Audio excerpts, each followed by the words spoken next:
Hello and welcome to True Guidance Tarot. My name is Adriana Teodoro-Dier. I'm a spiritual medium and intuitive reader.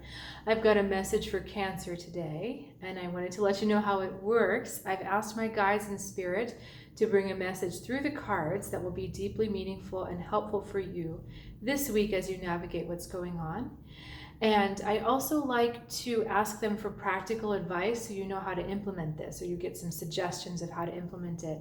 Because, this advice is great, this information is great, but it has to be relevant and practical to you to be valuable. So, if you're new to this channel, welcome, and I strongly encourage you to subscribe so that you can feel connected and present with this beneficial information that comes through for you every week and keeps you moving forward on your spiritual path. So let's get straight into your reading. They just, as I was telling you that introduction, told me to draw 2 more cards. Okay, so Cancers, you always get so many cards.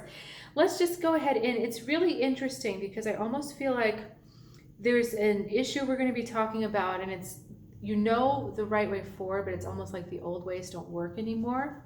Let me explain this. 10 of Wands is what is going on with you.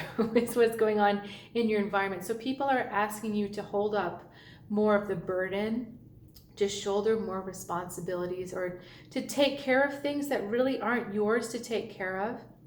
And let me back up. This is something that you're taking on yourself. It's not like the universe is asking this of you, but it's something you've chosen to do. And for some reason this week, it's coming back up and it's really testing you. Now, you're trying to behave like everything's okay. Page of Wands. So 10 of Wands, Page of Wands. Interesting, in a row. So you're trying to behave like, no, it's fine. Kind of like that happy, positive, almost cheerleader type energy. Like, I've got it under control. But like secretly inside, you're kind of like, ugh. You're kind of dying from that heaviness.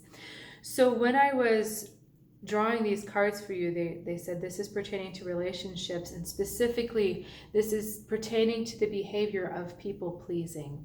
So that's holding the stuff up that you don't need to be holding up. Other people's opinions, if other people are happy, if other people are pleased with you, that's not really something you can control. And it's actually, really, quite frankly, it's not our business what other people think of us, if they're pleased or not. There's nothing we can do to please everyone. You might be able to please like 1 person at a time, maybe, but then how can you please 2 people at a time, and 3 people, and 4 people if they all want different things from you? And most importantly, what about you? What if pleasing that other person means doing something you don't really want to do? The most important person that you need to please is yourself. So again, you're trying to run around pleasing other people, holding up their feelings, holding up how they're doing at your expense, although you're not showing it. On the surface, you look like you're fine and you're enjoying this, but you do feel like this heaviness and this confinement. Now, the next story is interesting. The next bit of information, we've got the 6 of Cups, 7 of Wands, and 10 of Swords. So we know from this that the people pleasing started in childhood, and because of that, it's very hard for you. You find it challenging to put up your boundaries, to have really firm boundaries, especially if it means making somebody unhappy or making somebody possibly disappointed in you. It's really hard for you to want to do that. But there's a part of you that's kind of over this.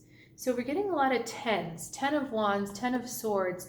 You're at the ending and you're like, I want this to be done. I am just tired of having to fight myself, fight these other people, fight to have my voice heard, and fight to really stand up for myself. Because, I'm just tired of it. But it's almost like you don't have a firm ground to stand on. It's like it's hard to hold your ground if you're not on the ground. I don't know if you've ever done paddleboard before, where you're on this board and you're standing on the water, but you're at the mercy of the ocean or the body of water. You have a paddle, right? But you're not really able to stay in one place for very long because the wind or the ocean's going to move you. But that's what I feel like, because this started so early for you, maybe even before you were aware of it. it started so early for you, it's really hard for you to put up those boundaries for it now, because you don't, I wish I could like really convey what I'm feeling. I'm kind of feeling like you try to put your hand to the ground, you try to grab something substantial and you just can't.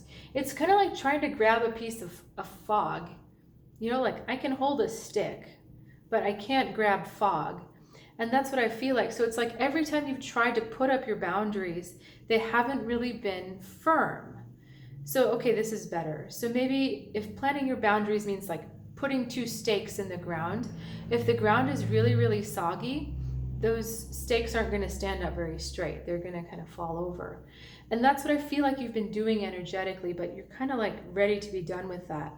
So the reason why they had me draw more cards is because you're at a point where you're ready to let go of the past, Judgment card, and manifest something new into the future with your willpower, the Magician. But the Magician uses all the elements, and you can even see he's sitting on this stone pillar, so he's on the ground. He knows what he's manifesting from, and that's really the big question for you. Where are you manifesting this desire from? Is the desire to be a certain way really to please yourself, or is it to please someone else? How much of your life is spent trying to run around pleasing other people? And the thing is, the awful, scary, it's not awful. I mean awful as in like, whoa, as in awful, full of awe. The awful truth about this is that your life should have nothing in it that's about pleasing other people. That is a terrifying thought. I understand, because we're raised to be people pleasers.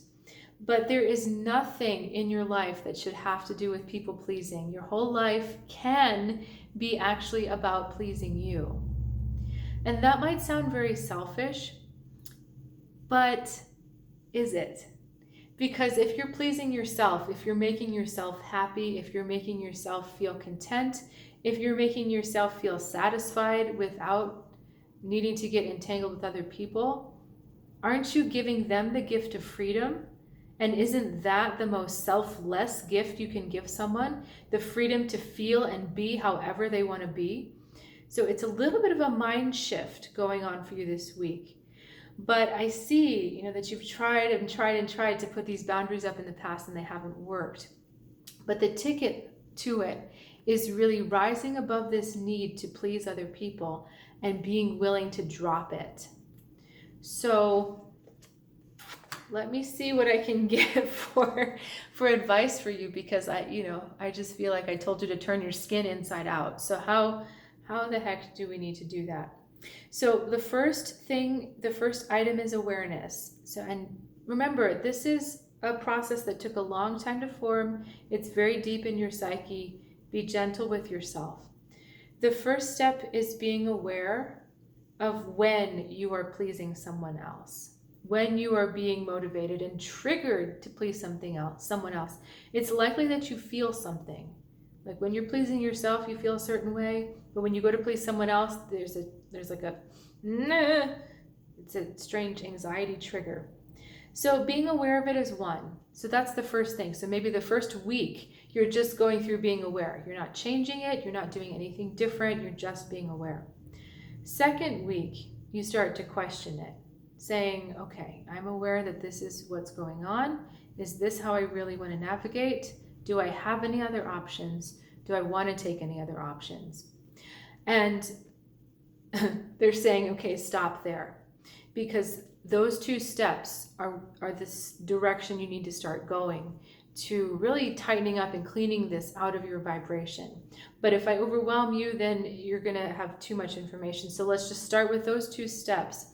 Let me know how you get on with it, and let me know if you have any questions. You can reach out in the comments or shoot me an email, whatever you prefer. And I think we'll end it there. And I wanted to let you know that if you are curious about Spirit's message to you or the message from the other side specifically for you, I am doing intuitive readings over Zoom. So if that's something that's interesting to you, please check out trueguidance.tarot.com for more information. And I'm also doing online classes over Zoom. They're drop-in whenever you feel like it. If you want to learn more about the intuition and the tarot, perfect for you. So I look forward to seeing you next week, and have a good one.